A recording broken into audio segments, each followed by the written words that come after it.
اور محمد رسول اللہ صلی اللہ علیہ وسلم ما کان محمد ابا احد من رجالکم ولکن رسول اللہ وخاتم النبیین، محمد رسول اللہ صلی اللہ علیہ وسلم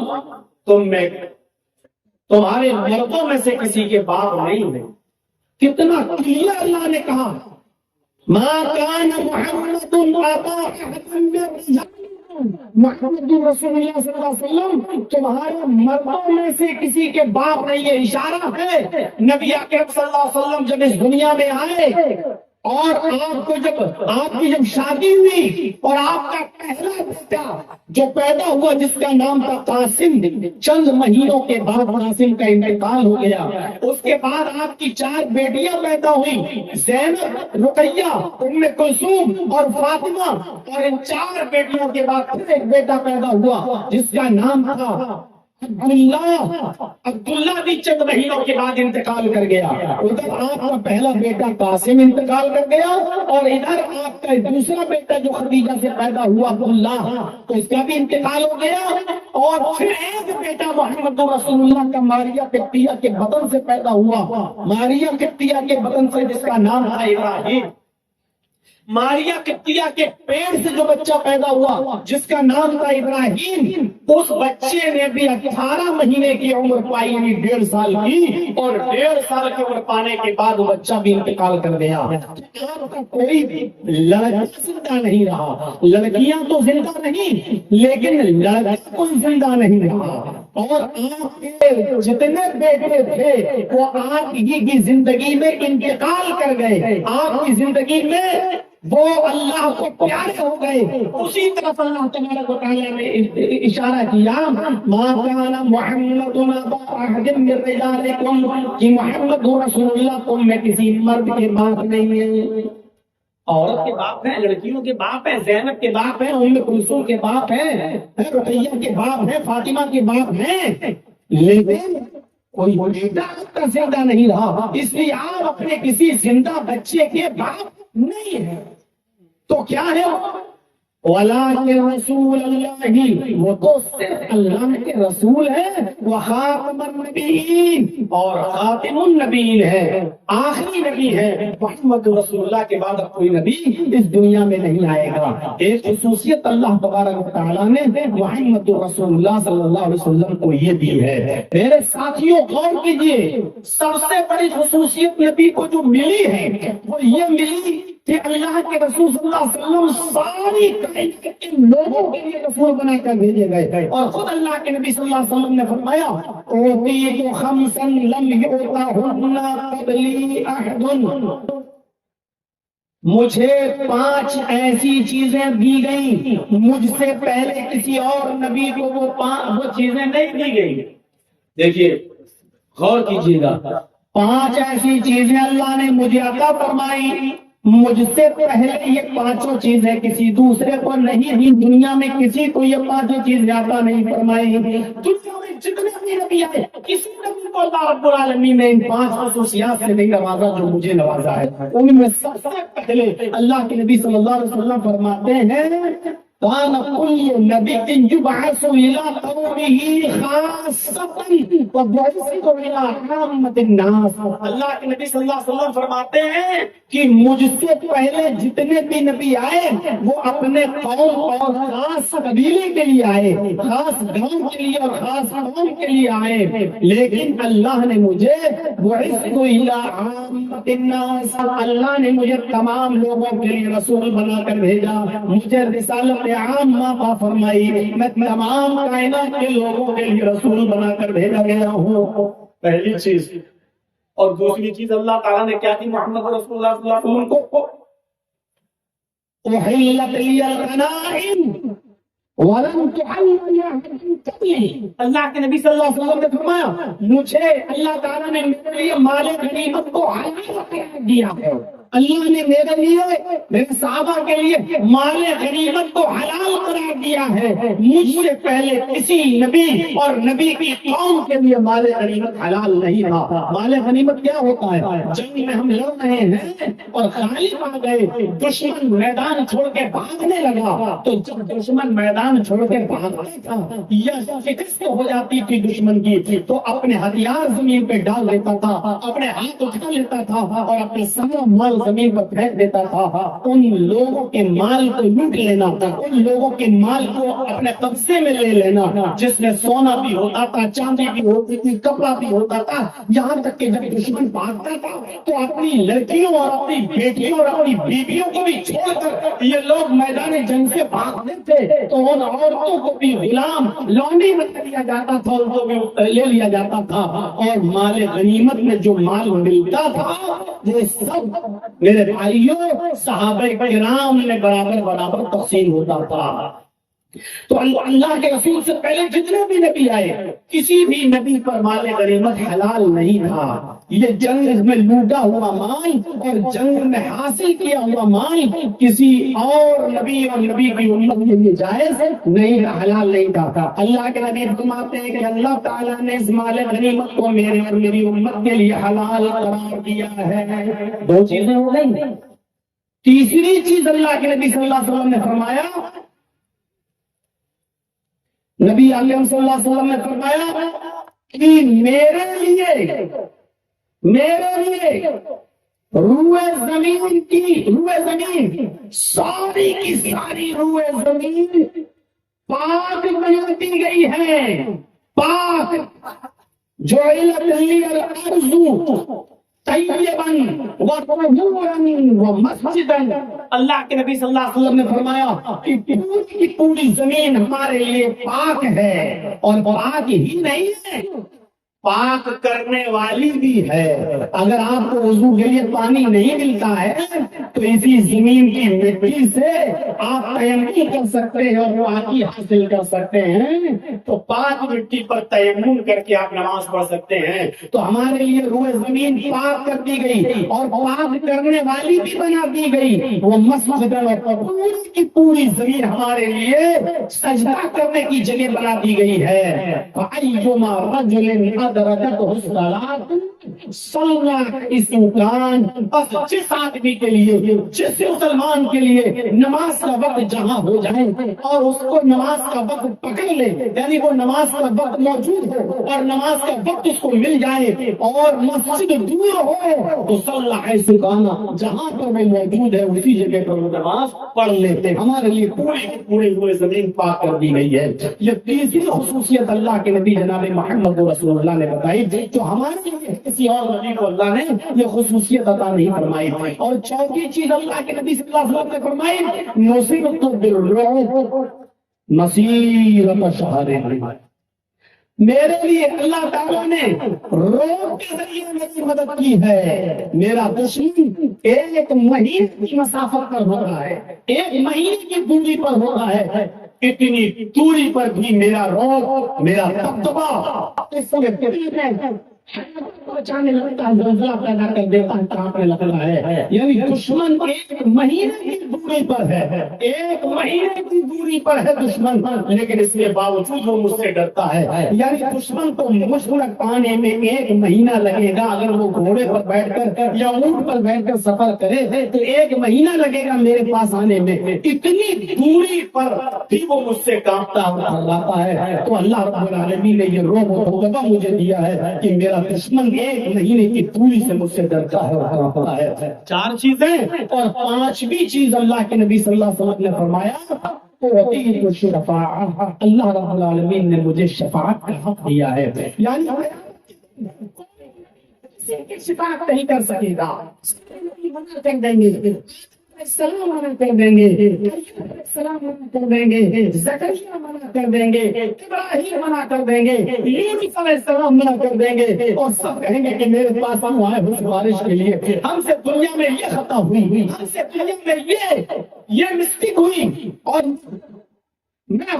پریشان ہوں اور تم میرے پاس آئے ہو کہ شفاعت کرو، میں شفاعت نہیں کر سکتا، تم سب محمد رسول اللہ صلی اللہ علیہ وسلم کے پاس جاؤ، اللہ کے نبی جناب محمد رسول اللہ ہی شفاعت کریں گے۔ تب سارے لوگ محمد رسول اللہ کے پاس آئیں گے اور نبی اکرم صلی اللہ علیہ وسلم سے عرض کریں گے، تب اللہ کے نبی سجدے میں گر جائیں گے، اللہ کی حمد و ثنا بیان کریں گے، پھر ہوگا ارفع اے محمد صلی اللہ علیہ وسلم اپنے سر کو اٹھائیے، سل مانگیے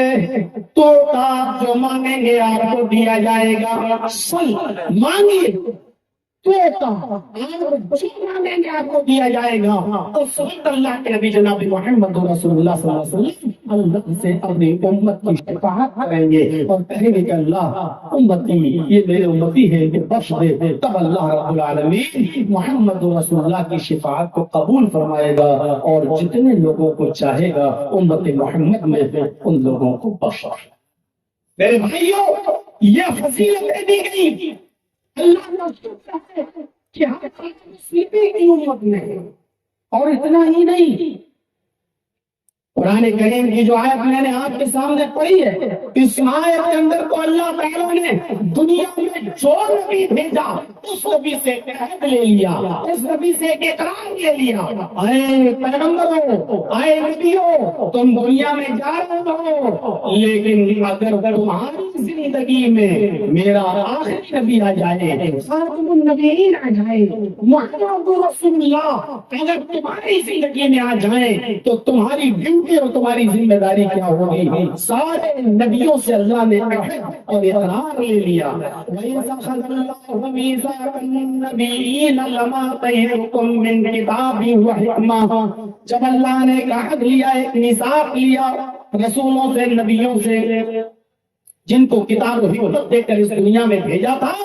اللہ نے ان تمام نبیوں سے عہد لیا، کیا کہا کہ اے پیغمبر بتاؤ، ثم جاءکم رسول مصدق لما معکم، اے نبیوں اے پیغمبروں اے رسولوں، اگر تمہاری زندگی میں میرا رسول آ جائے وہ ان چیزوں کی تصدیق کرے جو تمہارے پاس ہے، جو تمہارے ساتھ ہے، میں تمہیں جو چیزیں دے کر دو کتاب و حکمت دے کر بھیج رہا ہوں، اگر وہ اس کی تصدیق کرے تو تمہاری ذمہ داری کیا ہونا چاہیے؟ یعنی اگر آخری تمہاری زندگی میں آ جائے تو تم کیا کرو گے؟ اور نبیوں سے اور رسولوں سے کہا، اے نبیوں اے رسولوں، اگر تمہاری زندگی میں آخری نبی آ جائے اور تمہاری بات کی تصدیق کرے لَتُؤْمِنُنَّ بِهِ، تو تم سب اس نبی کے اوپر ایمان لے آنا۔ لیجیے سارے جھگڑے ختم کر دیے، اے نبیوں تمہاری زندگی میں محمد آ جائے صلی اللہ علیہ وسلم، تمہاری زندگی میں آخری نبی آ جائے تو تمہاری ذمہ داری یہ ہوگی کہ تمہیں بھی اسی اوپر ایمان لانا ہوگا، اور ایمان لانا ہی نہیں وَلَتَنْصُرُنَّهُ، تمہیں اس کی مدد بھی کرنا پڑے گی، تمہیں اس کی مدد بھی کرنا پڑے گی۔ اَأَقْرَرْتُمْ وَأَخَذْتُمْ عَلَىٰ ذَٰلِكُمْ إِصْرِي، کیا تم میرے اس عہد و پیمان کا اقرار کر رہے ہو؟ کیا تم میری اس بات کو گرا باندھ رہے ہو؟ کیا تم ایسا کرو گے؟ اَأَقْرَرْتُمْ، کیا تم اقرار کرتے ہو اس بات کا کہ ہاں اگر تیرا زندگی میں آ جائے تو ہم اس کے اوپر ایمان بھی لائیں گے اور اس کی مدد بھی کریں گے؟ کیا میرے اس عہد و پیمان کو پکڑ رہے ہو مضبوطی کے ساتھ؟ جمع مذکر غائب کا صیغہ، سارے نبیوں نے جو بھی اس دنیا میں آیا سب نے اللہ کے سامنے اقرار کیا کہ اے اللہ اقررنا، ہم اقرار کرتے ہیں کہ ہم اس نبی پر ایمان لائیں گے اور اس کی مدد بھی کریں گے۔ اللہ تبارک و تعالیٰ نے فرمایا جب تم اقرار کرتے ہو اس نبی پر ایمان لاؤ گے اور اس نبی کی مدد کرو گے، قال فاشهدوا وانا معكم من الشاهدين، تو تم سب گواہ بن جاؤ، تم سب گواہ رہو اور میں خود بھی گواہ ہوں، یعنی میرے سامنے تم نے اقرار کیا کہ تم اس نبی پر ایمان لاؤ گے اور اس کی مدد بھی کرو گے، میں خود اس بات پر گواہ ہوں۔ یہ مقام، یہ مرتبہ کہ جو نبی اس دنیا میں آیا اللہ نے اس سے اقرار لے لیا۔ ایک بات اگر تمہاری زندگی میں خاتم النبیین آ جائے، اگر تمہاری زندگی میں رحمت للعالمین آ جائے، اگر تمہاری زندگی میں میرا آخری پیغمبر پہنچ جائے، تو تمہیں بھی اس نبی کے اوپر ایمان لانا ہوگا، تمہیں بھی اس کی مدد کرنا ہوگی۔ میرے پیارے بھائیوں، یہ فضیلت اللہ رب العالمین نے اگر کسی نبی کو دی ہے، کسی پیغمبر کو دی ہے، تو وہ جناب محمد رسول اللہ صلی اللہ علیہ وسلم کو عطا فرمائی ہے۔ ہم خوش نصیب ہیں کہ اس نبی کے امتی ہیں، اس نبی کی امتی ہے۔ اپنے برادران وطن کی اور اپنے بھائیوں کی کتابوں کا اگر آپ مطالعہ کریں گے، پڑھیں گے، تو آپ دیکھیں گے تورات میں تو نبی اکرم کی پیشین گوئی موجود ہی ہے، انجیل میں تو ہے ہی، بڑی بڑی ہیں ان کتابوں کے اندر پیشین گوئیاں، لیکن اپنے برادران وطن، اپنے بھائیوں کی کتابوں میں جس ملک میں تم رہتے ہو اور جہاں سب سے زیادہ ہمارے ہندو بھائیوں کی ہے، ان کی کتابیں بھی اگر آپ پڑھیں گے تو ان کی کتابوں کے اندر بھی پیشین گوئیاں آپ کو ملیں گی، بھوشیوانیاں آپ کو ملیں گی۔ تو کتابیں بہت امپورٹنٹ ہیں۔ جیسے قرآن کی تفسیر ہوتی ہے، قرآن کی تفسیر، تفسیر ابن کثیر،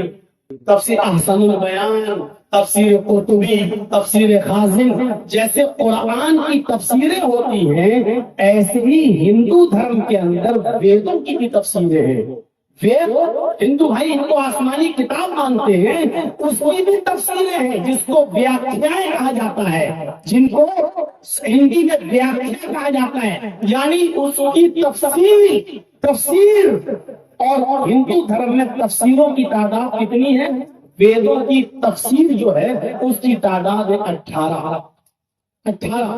جیسے ہمارے اور آپ کے یہاں قرآن کی سب سے زیادہ معتبر تفسیر ابن کثیر کو مانا جاتا ہے، ایسے ہی ہندو دھرم کے اندر ویدوں کی سب سے زیادہ معتبر تفسیر بھاگوت پران اور کلکی پران اور بھوشیہ پران، ان پرانوں کو مانا جاتا ہے۔ 18 پرانوں میں، 18 پرانوں میں بھاگوت پران، کلکی پران اور بھوشیہ پران، ان تین کو سب سے زیادہ امپورٹنٹ کتابیں اور سب سے زیادہ امپورٹنٹ تفسیر مانا جاتا ہے۔ ان تفسیروں میں، ان ویاکھیاؤں میں بھاگوت پران اور کلکی پران کے مطابق 64,000 پیغمبر، 64,000 رسول اس دنیا میں آئے، لگ بھگ کہا گیا ہے تقریباً 64,000۔ ہمارے اندر بھی کہا گیا ہے 1,00,000، 1,25,000، 1,24,000، یعنی کثرت ادھر بھی ہے اور کثرت ادھر بھی ہے، ادھر بھی 64,000 اور ادھر بھی بہت سے، جن کی نہیں معلوم ہے کہ کتنے نبی آئے، لیکن ان میں مہان اور بڑے رسول 24 بتائے گئے ہیں، 24۔ اور آپ تعجب کریں گے کہ محمد رسول اللہ کو اگر ہٹا دیا جائے، نبی اکرم کو ہٹا دیا جائے، تو قرآن میں بھی 25 نبیوں کا نام آیا ہے۔ اگر محمد رسول اللہ کو ہٹا دیا جائے تو 24 رسول، یعنی ہندو دھرم کے اندر 24 رسول، 24 رشی، 24 پیغمبروں کو مہان بتایا گیا ہے، مہان۔ اور انتم رشی جو سب سے بعد میں آئیں گے وہ 25واں ہوگا، وہ آخری ہوگا، وہ سمجھ ہوگا، وہ خاتم النبیین ہوگا، لیکن 24 مہان رسول بتائے گئے ہیں۔ اگر قرآن آپ پڑھیں گے، قرآن میں محمد رسول اللہ کا نام اگر ہٹا دو تو محمد رسول اللہ کو چھوڑ کر 24 نبیوں کا ذکر قرآن میں بھی آیا ہے۔ اب آپ دیکھ لیجیے، بھاگوت قرآن اور کلکی قرآن میں بھی 24 مہان رسول اور قرآن میں بھی 24 رسولوں کا ذکر ہے۔ ویدوں میں، قرآنوں میں آخری نبی محمد کو بتایا گیا صلی اللہ علیہ وسلم، وہ 25واں، اور جہاں قرآن میں محمد رسول اللہ کا نام جوڑ کر نبیوں کا نام گنو گے تو 25، یعنی ادھر آخری نبی 25واں ہوگا، اور ہم قرآن میں 24 نبیوں کے بعد ایک نام اور پاتے ہیں، اور وہ ہے محمد رسول اللہ والذین معہ اشداء علی الکفار رحماء بینہم۔ محمد اللہ کے رسول ہیں، اگر محمد رسول اللہ کو جوڑ دیا جائے تو 25 نبی۔ اتنا زبردست مساوات، اتنی زبردست برابری۔ آج اس دیش اور اس ملک کے اندر جو نفرتوں کی کھائی اور گھرا اور نفرت ایک دوسرے سے عداوت جو آپ دیکھی جا رہی ہے، اس کی وجہ یہ ہے کہ ہمیں ان کتابوں سے دور کیا جا رہا ہے۔ اگر ہم اپنے غیر مسلم بھائیوں کو یہ بتائیں کہ تمہاری کتاب یہ کہہ رہی ہے اور تم اپنی کتابوں کو پڑھو اور دھارمک کتابوں کے آدھار پر پیار و محبت کی بات کریں، تو آج ایک پولیٹیکل پارٹی ہمارے اور ان کے درمیان نفرتوں اور گھৃণا کی کھائی کھڑی نہیں کر سکتی ہے۔ اسی لیے میں نے چینلوں کو بند کرایا، اس لیے میں نے چینلوں کو بند کرایا ہے۔ یہ وجہ تھی، اسی پر سڑک سننے لگاتے اور اسی پر، اور میں جب بولتا ہوں تو ہوش نہیں رہتا کہ کیا بول رہا۔ یہ وجہ تھی میرے بھائیوں، کتاب اس لیے کہ نفرت نہ ہندو دھرم کے اندر ہے، نہ اسلام کا، نہ سکھ دھرم کے اندر ہے، نہ عیسائی کے اندر ہے۔ نفرت دھرم سکھائی نہیں سکتا، اور جس دھرم کے اندر نفرت سکھائی جاتی ہے وہ دھرم ہو ہی نہیں سکتا۔ کوئی کتنا بڑا سادھو ہو، اشارہ میرا سمجھیے گا، کوئی کتنا بڑا سنت ہو، کوئی کتنا بڑا دھرم سے جڑا ہوا ویکتی ہو، اگر وہ لڑانے کی بات کرتا ہے، نفرت کی بات کرتا ہے، گھৃণا کی بات کرتا ہے، تو آپ سمجھ جائیے گا کہ اس نے اپنے دھرم کا مطالعہ اور اپنے دھرم کی اسٹڈی صحیح طریقے سے کی ہی نہیں کی۔ ذرا بتائیے تو صحیح، 25واں رشی آخری نبی بتایا گیا ہے، کل کی اس کا نام بتایا گیا، کل کی اوتار ہوگا۔ پڑھی نالند وشال شبد ساگر نام کی dictionary, Sanskrit into Hindi dictionary, جس میں کلکی کا جب ارتھ دیکھیں گے تو کلکی کا ارتھ ہوتا ہے کلنک کو مٹانے والا، سیاہی کو مٹانے والا۔ کلکی